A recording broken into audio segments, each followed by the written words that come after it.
Good morning बच्चों। कल हमने आपको बताया था 19वीं शताब्दी के बारे में कि 1815 से 1914 तक किस प्रकार चला विश्व अर्थव्यवस्था। अब आगे है इसके क्या, विश्व अर्थव्यवस्था का पुनर्निर्माण युद्धोत्तर काल में।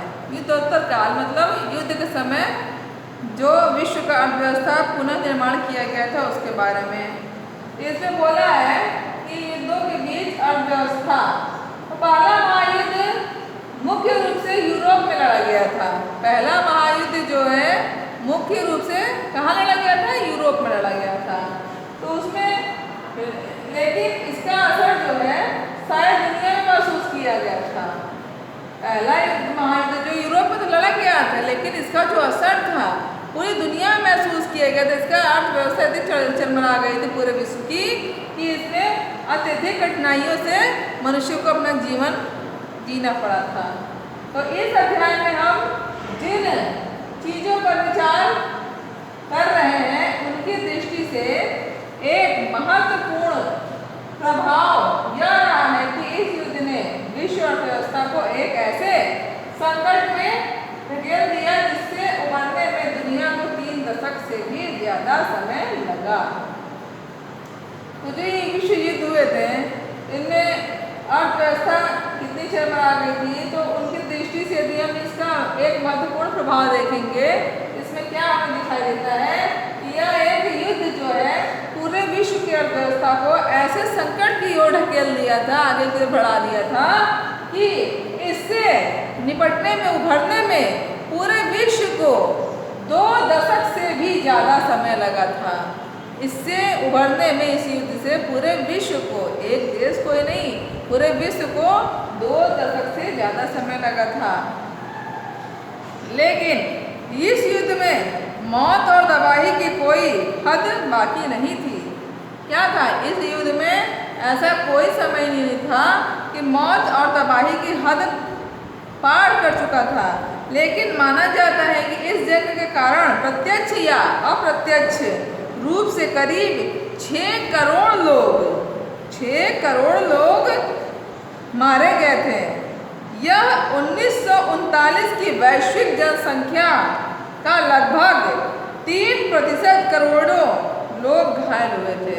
3% करोड़ों लोग घायल हुए थे अब तक में। इसमें जो था आगे क्या था, युद्धोत्तर बंदोबस्त और ब्रिटेन वुड्स संस्थान, इसके बाद एक संस्थान की रचना हुई थी। ये महायुद्धों के बीच मिले आर्थिक अनुभवों के अर्थशास्त्रियों और राजनीतिज्ञों ने 2 अहम सबक निकाले।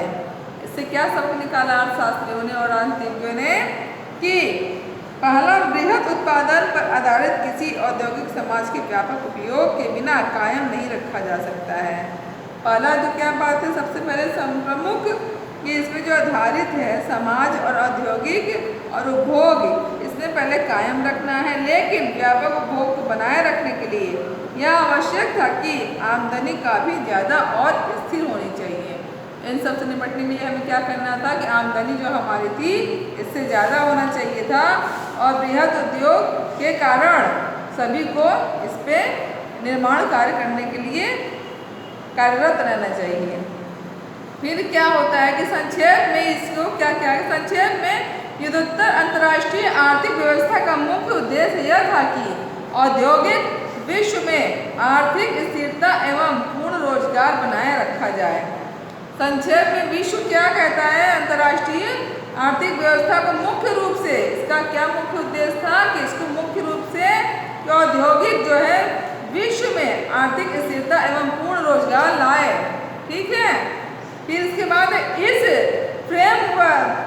फ्रेमवर्क पर जुलाई 1944 में अमेरिका स्थित न्यू हैम्पशायर के ब्रिटेन वुड्स नामक स्थान पर संयुक्त राष्ट्र मौद्रिक एवं वित्तीय सम्मेलन में सहमति बनी थी।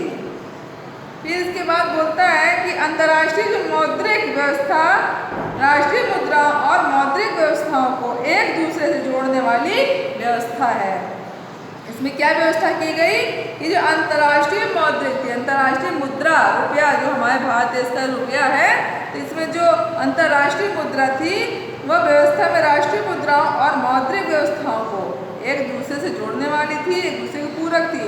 लेकिन ब्रेटन वुड्स व्यवस्था निश्चित विनिमय दरों पर आधारित होती थी।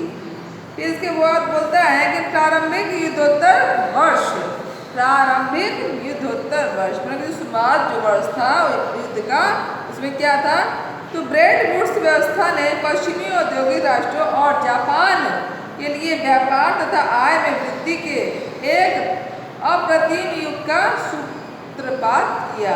1950 से 1970 तक के बीच विश्व व्यापार की विकास दर सालाना 8% थी। किस समय? 1950 से 1970 के बीच व्यापार की जो विकास दर थी, उन्नति दर थी, वो क्या है? सालाना 8% थी। फिर इसके बाद है इस दौरान वैश्विक आय में लगभग 5% की दर से वृद्धि हो रही थी। लेकिन इसके कारण जो है अनेकों कोशिश किए गए, इसलिए उन्होंने आधुनिक तकनीकी से चलने वाले संयंत्रों और उपकरणों के आयात पर बेहिसाब पूंजी का निवेश किया। क्या किया? इन्होंने जो इलेक्ट्रॉनिक चीज़ें थी, जो चलती थी इलेक्ट्रॉनिक सामानें, उस पर इन्होंने आयात और निर्यात बेहिसाब खर्च किया, जिसका कोई हिसाब नहीं था। फिर इसके बाद बोलता है कि ब्रेटन वुड्स का समापन और वैश्वीकरण की शुरुआत। तो इसमें क्या है? सालों के स्थिर और तेज वृद्धि के बावजूद युद्धोत्तर दुनिया में सब कुछ यही नहीं चल रहा था। 8 के दशक से ही विदेशों ने अपनी गतिविधियों की भारी लागत ने अमेरिका की वित्तीय और प्रतिस्पर्धा क्षमता को कमजोर कर दिया। इसके बाद चीन जैसे देशों ने वेतन तुलनात्मक रूप से कम थे।